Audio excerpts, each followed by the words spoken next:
Welcome to Baptism Sunday.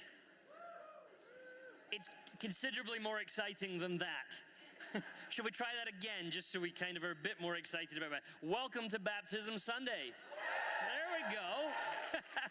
That's a bit more of an appropriate level excitement about baptism. Hey, the ushers are just going to come and receive your offerings as you take your seats. Thank you for your constant and continued generosity to what we do here at Westside. While the ushers are receiving your offerings, I just ask you to watch the screen. Sometimes in life, we will find ourselves in stories that we never thought we would be part of. And that resonated with me 1,000-fold, because that was the story of my divorce. I was separated in 2013. That took a huge hit in terms of whether or not God was even a good father. I never expected to be someone who was divorcing. I always expected that, marriage was forever, and with this person it was going to be forever. When I came to a grinding halt, it was terrifying to me because I couldn't handle crisis anymore. I couldn't hardly get out of bed. I could not be that measured person for myself. I was broken down to the very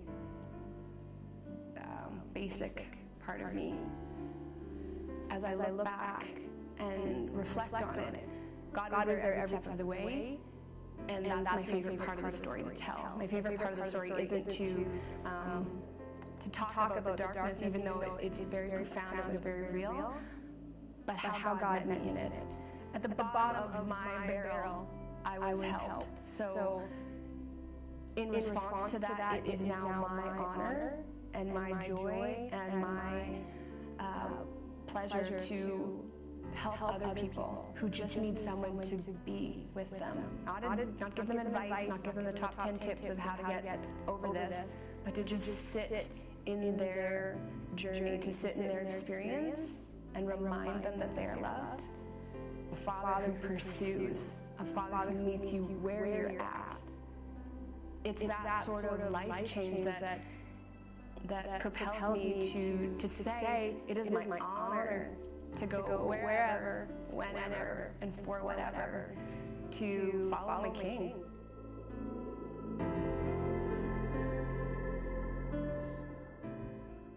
So the story of Israel begins not in the Genesis story, as many of us often think. That's the beginning of the world. The story of Israel starts with these people as slaves of Pharaoh in Egypt. This is the story that begins the identity of this community, this people of God, these Israelites. In fact, I would say that if you were to stop a Jewish person today who is serious about following God and ask them, hey, tell me your story. Where does the story begin? They would begin with the story of the Exodus. They would begin the story of how God rescued them from slavery in Egypt and turned them into a people. It's formed the identity of the Jewish people for centuries now, to the extent that every year when they celebrate Passover, the annual celebration of a God that rescues them from slavery, every year all of Israel, no matter where they are in the world, they come together and they remember the Passover. They remember the God who set them free. Now, whenever they're celebrating Passover, there's one song that's sung as part of that festival. It's the only song that's sung during that festival. Some festivals have many songs and there's lots of singing. In Passover, there's one song and it's sung again and again. The Adavim Chainu. This song literally has one refrain. It has one concept that it's sung about. And it simply, translated into English, is this: once we were slaves in Egypt. Now we are free. Year after year, annually, since God set them free, this song, this concept, this idea of Passover is celebrated because there is a God who heard us. There is a God who knows that we were in slavery, and there's a God who sets us free. It says a lot about the type of God that the people of Israel follow, that's the point that their story begins, in slavery, with him setting them free. The story, of course, begins around the idea of a man called Moses. This man is called by God, set apart by God to perform a particular task. He's commissioned by God to go into Pharaoh's court and set God's people free. The story begins in Exodus chapter 3 like this. Then the Lord said to Moses, I have observed the misery of my people who are in Egypt. I have heard their cry on account of their taskmasters. Indeed, I know their sufferings. And I have come down to deliver them from the Egyptians and to bring them up out of that land to a good and broad land, a land flowing with milk and honey. Because we have a God who always hears our cry. Because we have a God who always observes, who always hears, who always knows, and who is in the business of deliverance. The core confession of the Judeo-Christian theology is that we have a God who hears and rescues. So the Exodus story is very familiar to us if we read Scripture, not just because we know that story, but because that story is woven into all biblical stories. They're kind of strange stories, the Bible stories, though. Maybe you've noticed this. The plot of Bible stories often doesn't work the way that the plot of normal stories work. If you begin a story, these people were slaves in Egypt, then normally you should kind of know how that story ends. Let me put it like this. If you're born a slave in Egypt, you die a slave in Egypt. If you're born a slave, you die a slave. That's how the story goes. So to begin a story there, to start a story there, and that not be the end, and that not be where the story is going, is kind of strange. If you're used to a story that begins with someone being born and ends with them dying, which is how most of the stories go, you kind of know how the plot works. But biblical stories often are told backwards. They often work out backwards. Instead of running from life to death, they actually work from death to life. Moses comes to this Pharaoh and says, these people who are in slavery, these people whose only way out of this life is death, have been heard by God, and I'm here to tell a new story. Moses engages with this Pharaoh, various miracles happen, plagues strike the Egyptians, and so it all conspires that Pharaoh finally gives up and lets God's people go. God's people leave Egypt, they run across a various countryside, and then they find themselves in front of a sea. And they realize that they don't really know how to cross this sea. Certain death faces them if they try and cross this sea. At the point at which they then think, well, maybe we should turn back, Pharaoh has changed his mind. Pharaoh has decided he likes free labor. Pharaoh has decided he quite appreciated having all of these slaves that did whatever he wanted. So he decides he's going to get the Israelites back. So the Israelites find themselves in front of themselves certain death, the death of a drowning. They turn around and behind themselves they see certain death, the death of an Egyptian spear, sword, or soldier. Kind of exciting how often the Bible stories leave us in those sort of places, don't you? If you go forward, you die. If you go backwards, you die. Maybe you can relate to that in your life of being at some point in a place where it seems like any decision will result in one certainty. You die. And essentially you feel sometimes in life like you're simply choosing, how will I die? That's the most choice you've got, in the water or by the Egyptians. But there's this weird thing about God. God seems to like to operate in the spaces where we think we don't have any hope. God seems to like to leave us in places until we realize the only way out is if God turns up. The only way forward, or the only way backwards, or the only option you've got in your life is if God turns up. If you've seen the movie, you know how this goes. Nothing like the movie. God parts the Red Sea. God opens up these waters. Israel walks through on dry land, and they are saved. When Jewish people tell this story to this day, they talk about the moment that they crossed the water, the moment they left Egypt, went through these waters which should have meant death, and found themselves at the other side. They talk about this story as their birth. they talk about this story as the beginning of them as a nation. Because you see, at this moment, when they crossed through the water, they transitioned from being slaves to being free. They transitioned from being a group of people oppressed in Egypt to being God's people on the road to a home and a promise. This was death to life. From the certain death of being a slave in Egypt to the life of being God's people in a promised land. Death on one side, life on the other. And water has a strange habit of transitioning us. I don't know if you've noticed this. Water brings life. Water makes you alive. You are almost entirely water. You are made up. I think something like 70% of you is water. Turn to the person next to you, look at them. That's what water looks like in human form. If you want a successful relationship, don't say you're looking watery today. That might not work for you, but we are made of water. You know what it's like to not have water. You know what it's like to be dehydrated. You're in Calgary. It's what happens after 5 minutes without a drink. Dehydration kicks in. You start to realize, I need water to be alive. But this weird thing about water happens, that the cup of water that brings you life, when magnified into several tons of water, can be the very thing that kills you. We need water to drink, but we stay away from water in case we drown. Because stuff drowns in water. For the people of Israel, their slavery drowned in water.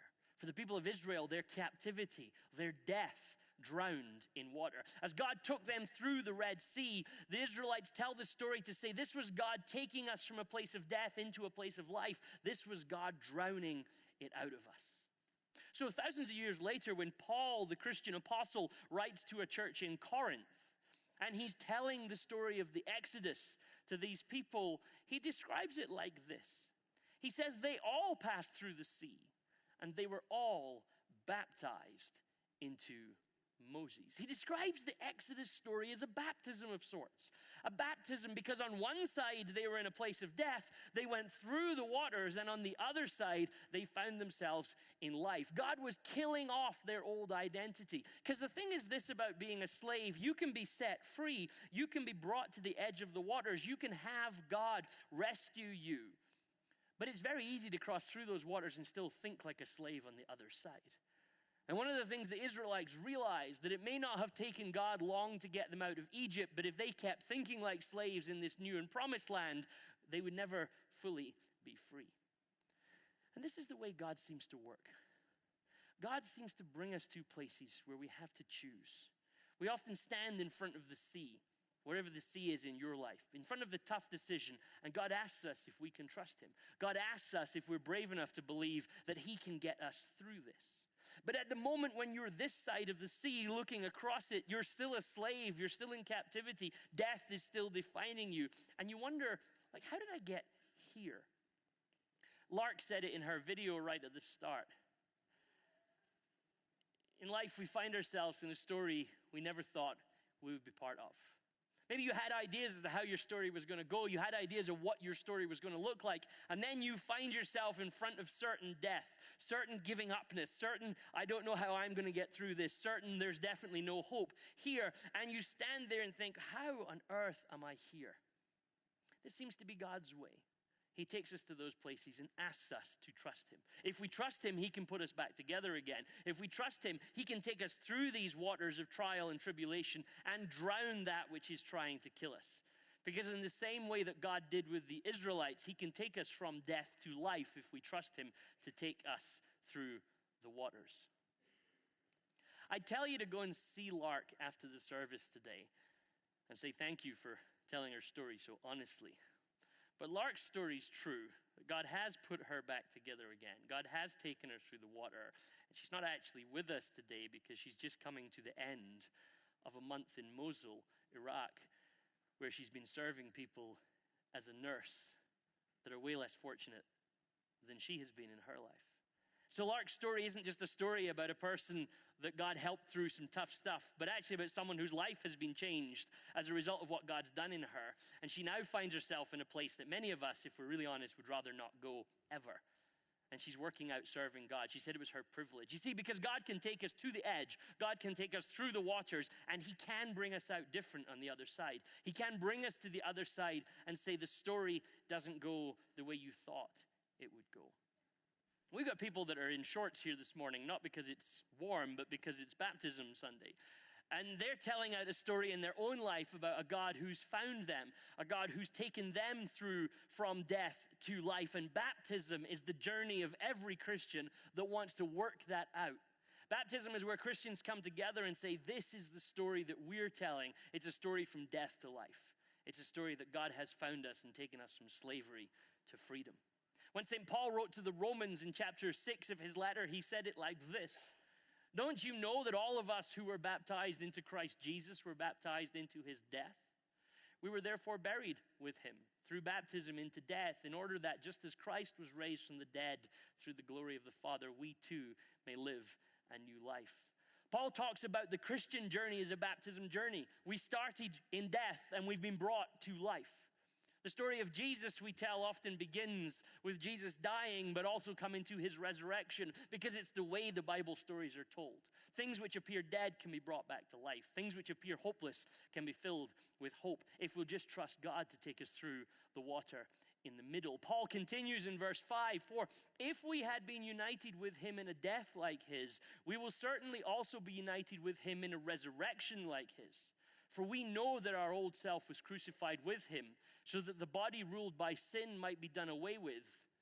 And notice Paul's language here, that we should no longer be slaves to sin. Paul takes Exodus language and now applies it to our own life. Because anyone who has died has been set free from sin. And now, if we died with Christ, we believe that we will also live with him. Everyone that's baptized this morning is working out their own Exodus story. The story of how God found them in a place of slavery. The slavery might not have been to the Egyptians, but the slavery was to this power called sin. This power which destroys our relationship with God. This power which is killing us. This power of evil that is separating us from God. And we find ourselves in that, but the Christian story tells of a God who's pulling us out of that in the same way as he always has been doing, because he's a God who hears our cry. So when we come up to be baptized as Christians, we're symbolizing what God's been doing with us for a long time.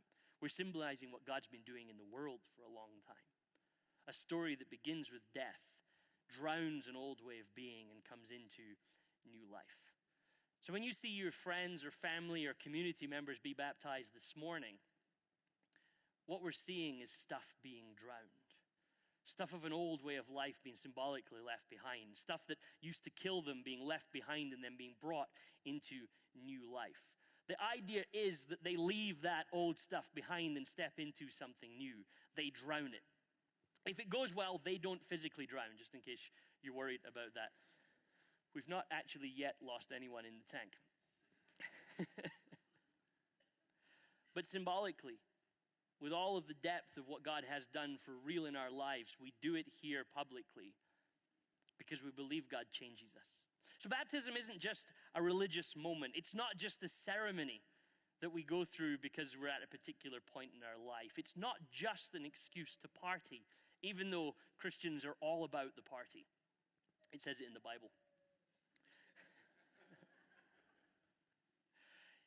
Baptism actually is a funeral. It's a funeral of an old way of being. It's a funeral of slavery. It's a funeral of death. It's a funeral that says, that's who I was, but it's not who I am.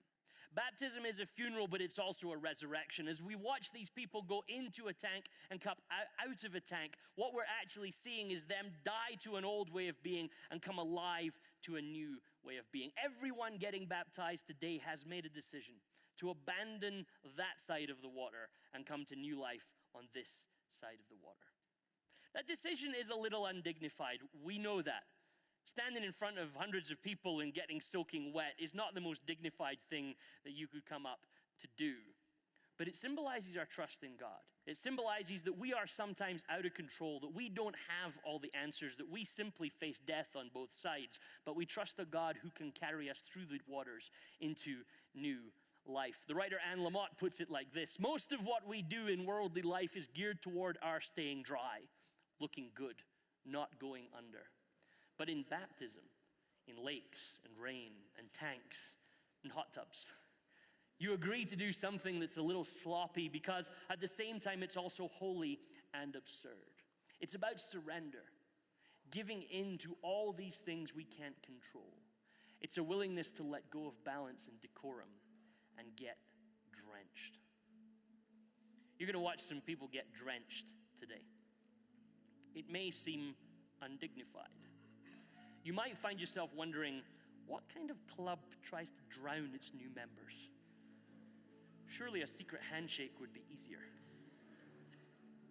Or you may want to think about new life. You may want to think about resurrection. You may want to think about a God who can bring us out of hopeless situations, a God who can raise us from where we seem to be dead. Because everyone today through baptism joins a story. The Exodus story is their story. Jesus' story is their story. The church's story throughout history is their story. It's why we call it a plot twist. We thought we knew how this story would go, but God had different plans. God had plans to resurrect where we thought there was only death. God had plans to bring hope where we thought there was only hopelessness. So today, these friends that get baptized, in their drenching and drowning, there's an invitation. The invitation is to all of us to remember the story that we're part of, to remember a God who called us from death to life, and perhaps to ask you if that's the story that you're living, perhaps to ask you to work through what is going on in your situation, and do you trust this God that we talk about to take you from death to life? The band are going to lead us in a song right now. I'd love to invite you just to stand and sing together as our candidates get themselves ready to come and be baptized. Let's stand and sing. Death to life. Slavery to freedom. That was their story. That's many of our stories. And baptism always throws out this challenge to us. Is it your story? Is this the story you want to tell of your life? How is God encountering you, changing you, drawing you forward? And Westside, our baptismal tank is always open. We don't have any fancy tests. There's simply a confession that says we confess Jesus as Lord. So today there's a challenge that for some of us to reflect on the story that we're living out, for some of us to celebrate with those who have been baptized, and for some of us to think, maybe next time it's Baptism Sunday, this is going to be my story. This is going to be the story that I tell. Let me read this prayer to you just as we stand together. Let us pray. Lord of the Exodus and rescuer of death, wash us with your Spirit, that we may be your people of life, your peace in the sea of slavery. Water is life. Water cleans. Water kills. Frightened, we are tempted to make a permanent home in the land of slavery, but you force us to seek dry ground. We can only do so because you have taught us to cling to our baptisms, where we are drowned and reborn by the water and fire of your Spirit. So reborn, make us your people in your freedom. Amen. Go celebrate baptism, celebrate being free, and may God's grace and peace be on you this week.